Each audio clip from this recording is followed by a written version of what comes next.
अंबरनाथमध्ये शिंदे सेना आणि भाजपमधल्या काही नगरसेवकांच्या पर्सनल इंटरेस्टमुळे विकास कामांचा गाडा मध्येच अडकून पडलाय.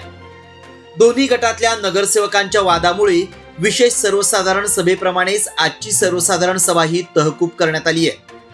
अंबरनाथ शहरात नगराध्यक्ष भाजपचा तर संख्याबळाचं गणित शिंदे सेनेचं अशी स्थिती आहे. मात्र भाजप आणि शिंदे सेना दोन्ही पक्षातील काही मोजक्या नगरसेवकांचा पर्सनल इंटरेस्ट शहर विकासाला मारक ठरतोय. 2 दिवसांपूर्वीच अंबरनाथकरांचं आरोग्य, स्वच्छता, डम्पिंग ग्राउंडशी निगडीत महत्त्वाच्या विषयांवर चर्चा करण्यासाठी विशेष सर्वसाधारण सभा बोलावण्यात आली होती. मात्र या सभेत शिंदे सेनेच्या एका नगरसेवकानं MRTPशी निगडीत पत्राचं वाचन करण्याचा आग्रह धरला. त्या पत्राचा आणि विशेष सर्वसाधारण सभेतील शहर विकासाच्या प्रश्नांशी कोणताही संबंध नव्हता.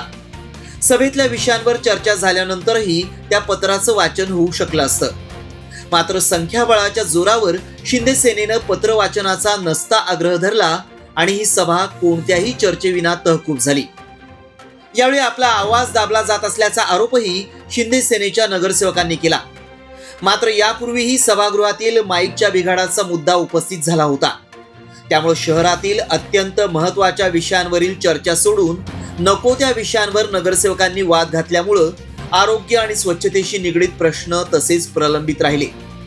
अर्थात शिंदे सेना आणि भाजपमधला वाद तसा अंबरनाथकरांसाठी नवीन नाही. याची सुरुवात झाली तीच मुळी स्वीकृत नगरसेवक पदावरून. नगराध्यक्षांनी भाजपचे 3 आणि शिंदे सेनेचे 2 असे स्वीकृत नगरसेवक जाहीर केल्यानंतर घाईघाईत राष्ट्रगीत घेत सभा संपवली.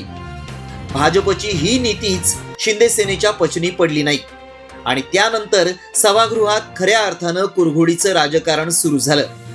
शिंदे सेनेच्या काही नगरसेवकांनी स्वीकृत नगरसेवक पदाचा राग मनात धरून मागील सभेत स्वतःच्याच नगरसेवकांचे विषय मार्गी लावले. या सभेत भाजपच्या नगरसेवकांच्या कामाला बगल देण्यात आली.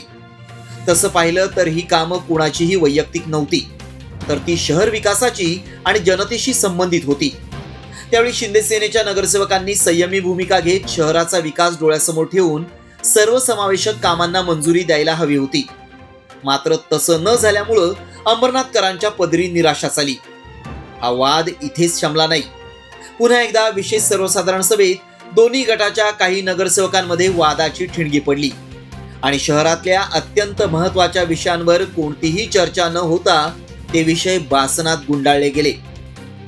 खरं तर विशेष सर्वसाधारण सभेत मांडल्या जाणाऱ्या विषयांवर दोन्ही गटाच्या नेत्यांनी याआधी चर्चा करून अजेंडा तयार केला होता. त्यामुळे शहर विकासाच्या अजेंड्यापेक्षा नगरसेवकांचा पर्सनल इंटरेस्ट महत्त्वाचा आहे का, असा सवाल या निमित्तानं उपस्थित होतोय. त्याच वादाची परिणिती आजच्या सर्वसाधारण सभेतही पाहायला मिळाली. प्रशासकीय राजवटीनंतर पहिल्यांदाच लोकनियुक्त लोकप्रतिनिधींच्या अधिकारात जनतेला भेडसावणाऱ्या प्रश्नांवर या सर्वसाधारण सभेत साधक बाधक चर्चा होणं अपेक्षित होतं. मात्र इथं पुन्हा एकदा काही नगरसेवकांनी इतिवृत्ताचा मुद्दा उपस्थित केला. त्यावर नगराध्यक्षा तेजश्री करंजुले पाटील यांनी त्रुटी दूर करण्याचं आश्वासन देऊनही नगरसेवकांनी नमतेपणा घेतला नाही. इतिवृत्त तातडीनं दुरुस्त करणं ही बाब तांत्रिकदृष्ट्या शक्य नाही हे माहीत असूनही या नगरसेवकांनी सभागृह चालू दिलं नाही. वास्तविक इतिवृत्त दुरुस्तीसाठी 2-4 दिवसांची मुदत देऊन सभागृह सुरू ठेवता आलं असतं किंवा ही सभा पुढच्या 2 ते 3 दिवसात घेण्याची सूचनाही करता आली असती. मात्र चर्चेपेक्षा गोंधळच बरा हीच भूमिका भाजप आणि शिंदे सेनेच्या काही मोजक्या नगरसेवकांनी घेतल्याचं दिसून आलं. त्यामुळं पर्सनल इंटरेस्टच्या वादात आजची सर्वसाधारण सभा ही बारगळली. लोकप्रतिनिधींच्या या बेजबाबदार वागण्याचा फटका सर्वसामान्य अंबरनाथकरांना सोसावा लागतोय. पावसाळा अगदी तोंडावर आला असून नालेसफाई, सार्वजनिक स्वच्छता, डम्पिंग ग्राउंड, पिण्याच्या पाण्याचं नियोजन, आरोग्य अशा अनेक विषयांवर कोणतेही निर्णय होऊ शकलेले नाहीत. शिंदे सेनेतील 2-4 नगरसेवक आणि भाजपमधील 2-4 नगरसेवक या वादाला सातत्यानं कारणीभूत ठरतायत. मात्र या वादात नाहक भरडली जातीये ती सर्वसामान्य जनता. काही नगरसेवकांचे हितसंबंध जपण्यात संपूर्ण शहर वेठीस धरलं जातंय हीच खरी शोकांतिका आहे. सिद्धेश हरवटेसह मयुरेश कडव, एकमत न्यूज, अंबरनाथ.